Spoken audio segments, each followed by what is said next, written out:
बनपुरी या ठिकाणी आज मैदान होते, ओपनचं मैदान आहे. त्या मैदानामध्ये आज टॉपचे नंदी पळताना दिसतील. बकासूरची चिठ्ठी निघाली 34व्या गटामध्ये. बक्या डॉन नावाच्या नंदीची निघाली. काही लोकांचा गैरसमज असेल. आता मी सांगितलेलं बकासूर कोणता कोयना पण बकासूर पळतो हे महत्त्वाचं आहे. बघूया काय होतंय काय नाही. आज विठ्ठल नानांचे एक टॉपचे नंदी आज पळताना दिसतील आपल्याला. आणि विठ्ठल नानांचे नंदी सगळ्या महाराष्ट्राला खूप आवडतात आणि खूप प्रेम करतात विठ्ठल नानांवरती सुद्धा. आणि आज विठ्ठल नानांचं नियोजन कसं असेल त्यांच्या नंदीचं, त्यांच्या बैलांचं. आणि आज बघूया. तसेच अजय शेठसुद्धा यांचे सुद्धा नंदी आहेत ते, म्हणजे दोघांच्यात नंदी आहेत ते. आणि आपण सगळ्याची चर्चा करूयात. विठ्ठल नानांच्या दावणीला खूप सारे नंदी आहेत आणि त्यांची नावे जी आहेत तर मला एवढी माहीत नाहीत. मला फक्त 4 नावे त्यांच्या नंदीची माहीत आहेत आणि 5 नावे नंदींची माहीत आहे. 5वा आहे तो नांदेड सिटीकरांचा भारत आहे, परंतु लहानपणापासून त्यांच्याच ह्याच्या तो नियोजनामध्ये पळतोय तो. आणि तो आज त्यांच्याच नावावरती म्हणजे जरी तो नांदेड सिटीकरांच्या भारतच्या नावाने, नांदेड सिटी यांच्या नावाने जरी पळत असेल, परंतु तो विठ्ठलनाथांच्याच नियोजनामध्ये पळतो आणि त्याचं नियोजन सगळं विठ्ठलनाथच करतात. परंतु बघूया, तत्पूर्वी आपण बघूया आज विठ्ठलनाथांची नंदी पळणार आहेत. ते कोणत्या गटात पळणार आहेत ती मी माझ्या चॅनलवरती जावा, किरण शिरतोळे ब्लॉग या चॅनलवरती सांगितलं आहे. लाईव्ह लॉटमध्ये 1 ते 43 गट पळणार आहेत आज बनपुरीच्या ओपनच्या मैदानामध्ये. कोणत्या गटात कोणते नंदी पळणार आहेत, कोणत्या गावची चिठ्ठी निघालेली, कोणत्या बैलांच्या जोड्यांची चिठ्ठी निघालेली आहे, जाऊन बघा त्या ठिकाणी. आणि आता सुरुवात करूया. विठ्ठलनाथांच्या एक दावणीतील एक टॉपचे नंदी आज पळताना दिसतील.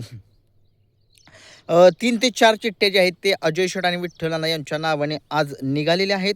आणि त्यांचे टॉपचे नंदी आज तेजा, सगळ्या महाराष्ट्राला माहिती आहे तो तेजा कशा पद्धतीनं त्याचा पळ आहे.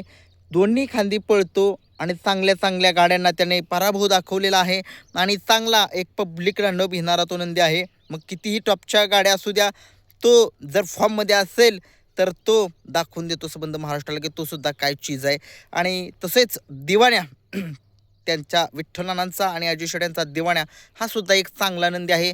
तो सुद्धा सगळ्या महाराष्ट्राला माहिती आहे. तो सुद्धा एक चांगला पळतो आणि चांगल्या मोठ्या मैदानामध्ये सुद्धा तुम्हाला माहितीच आहे पेडगावचं मैदान या जोडीनं फायनल मारलाच असता, परंतु थोडीशी घाशाघाशीमध्ये थोडासा निकाल जो आहे तो गेला. परंतु या जोडीनं दाखवून दिले, घरच्या साजाने दाखवून दिले की या जोडीला जर कमी कुणी लेखलं तर ते उत्तर देतात. आणि आत्ता एक फलटणमध्ये मैदान झालं होतं, त्या मैदानामध्ये या जोडीनं पब्लिकनं पळून 1 नंबर केलेला होता. आणि खरी धमक या बैलांच्यामध्ये आहे आणि खरी धमक जी आहे ती ड्रायव्हरमध्ये असते. आणि विठ्ठलांना सगळ्या महाराष्ट्राला माहिती आहेत. हे सगळ्या या बैलगाडा शर्यत क्षेत्रामध्ये अनुभवी जाके आहेत आणि त्यांचा अनुभव जो आहे तो सगळा पूर्णपणे झोकतात मैदानामध्ये. आणि प्रत्येक मैदानामध्ये त्यांची एक ना एक तरी गाडी गुलालामध्ये असतेच. क्वचित एखादं मैदान नसेल, परंतु सगळ्या महाराष्ट्रामध्ये एक त्यांचं टॉपमध्ये नाव आहे, ड्रायव्हरच्या यादीमध्ये, मालकांच्या यादीमध्ये. आणि खूप व्यक्तिमत्व असं आहे की एक चांगलं व्यक्तिमत्व आहे या बैलगाडा शर्यत क्षेत्रामध्ये. आणि त्यांच्या मुलाखती आपण 1-2 वेळा घेतलेत, त्या जाऊन बघा. आणि खरंच एक प्रेमळ माणूस या बैलगाडा शर्यत क्षेत्रामधील. सुरुवात करूया. आज विठ्ठल नानांचा तेजा आणि दिवाण्या ही जोडी पळण्याची दाट शक्यता आहे असं मला वाटते. ही जोडी जिथं जिथे पळाली तिथं गुलाल हा मिळवलेला आहे. परंतु आत्ता रेठे धरणला थोडीशी गाडी घासाघाशीमध्ये थोडासा निकाल कमी घेतला, परंतु असो एका पराभवाने 2 पराभवाने त्यांचं अस्तित्व संपत नाही. ते एक टॉपचे आहेत आणि टॉपचेच राहतील. आणि अजय शेठ तसेच विठ्ठल नानांचा आज घरचा साज दिसतोय की काय बघूया, कारण की तो घरचा साथ चांगला पळतो. जर ही जोडी जर नाही पळाली तर मग कोणासोबत पळायला असेल ते कमेंट्स बॉक्समध्ये तुम्ही सांगू शकता.